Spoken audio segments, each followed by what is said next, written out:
नमस्कार दोस्तों, मैं सिर्फ डॉक्टर अदिति निगम और आप देख रहे हैं द योगास्टिक अदिति। आज हम बात करने वाले हैं एक बहुत ही इम्पॉर्टेंट और सीरियस टॉपिक पे जो है स्नोरिंग यानी खर्राटे लेना। अक्सर लोग इस बहुत ही इम्पॉर्टेंट और सीरियस प्रॉब्लम को एक मजाक के रूप में लेके छोड़ देते हैं और हमें ऐसा नहीं करना चाहिए क्योंकि स्नोरिंग एक बहुत ही सीरियस प्रॉब्लम है जिसे हमें डील आउट करना चाहिए, जिससे जो पर्सन स्नोर कर रहा है उसकी कंडीशन ना ख़राब हो और जो काउंटर पार्ट है, जो पार्टनर है, उसकी भी प्रॉब्लम ना हो। स्नोरिंग क्यों होती है आज हम वो जानेंगे। स्नोरिंग बेसिकली जब आपके ब्रीदिंग एयरवेज नैरो हो जाते हैं यानी सिकुड़ जाते हैं, सांस लेने की नली अगर पतली हो जाती है तो उसमें से आप जब सांस लेते हैं तो टिश्यूज़ वाइब्रेट होते हैं।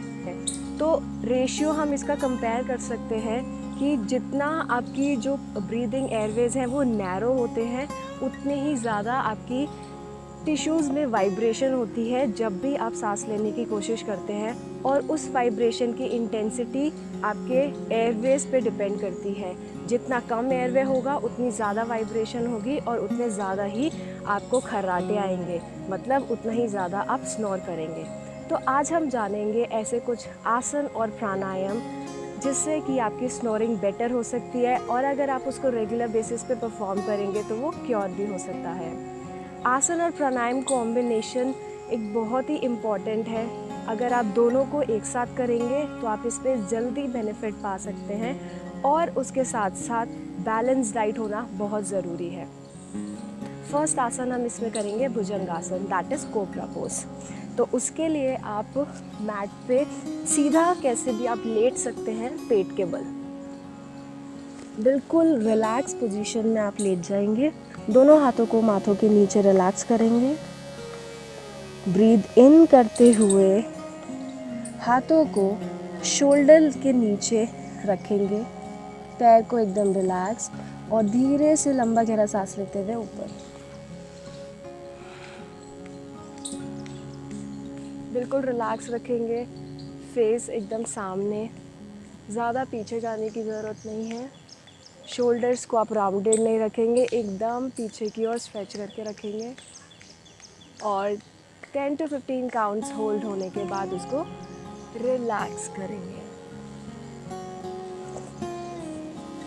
नेक्स्ट आसन इसमें हम करेंगे धनुरासन। इसमें क्या करना है, आपको सिंपल लेट जाना है पेट के बल, दोनों पैरों को धीरे से फोल्ड करेंगे, दोनों हाथ को घुमाते हुए अपने एंकल्स को होल्ड करेंगे।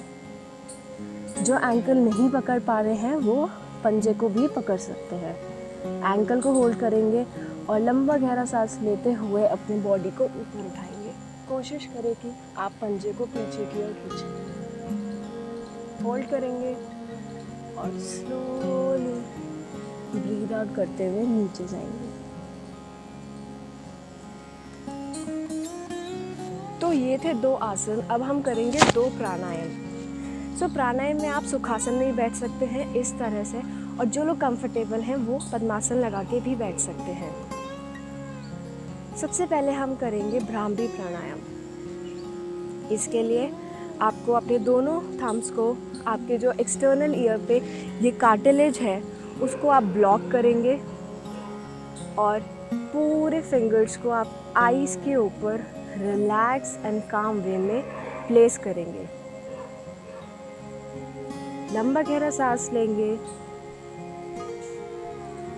थ्रू नोज, और गले से भंवरे की आवाज़ निकालेंगे। जैसे आप एक्सहेल कर रहे हैं उसी प्रकार से ये आवाज़ निकलेगी। स्टार्ट करेंगे।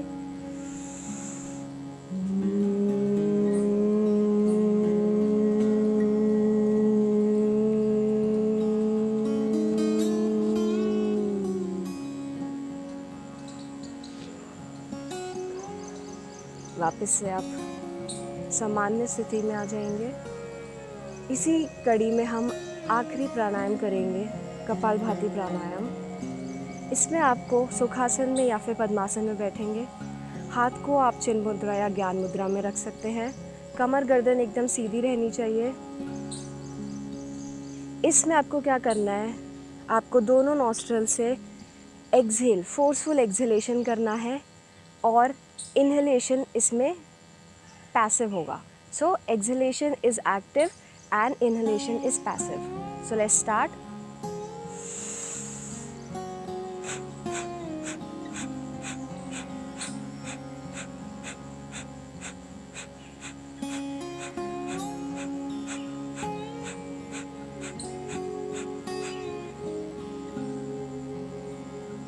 सो ये था कपालभाति प्राणायाम. सो हमने आज सीखा 2 आसन और 2 प्राणायाम, भुजंगासन, धनुरासन, 2 आसन और प्राणायाम, भ्रामरी और कपालभाति. अगर आपको ये वीडियो अच्छा लगा तो प्लीज़ इसको थम्स अप दीजिए और जो नए व्यूअर्स हैं जो हमारा चैनल देख रहे हैं वो प्लीज़ सब्सक्राइब करिए. Keep practicing yoga, stay fit and stay healthy.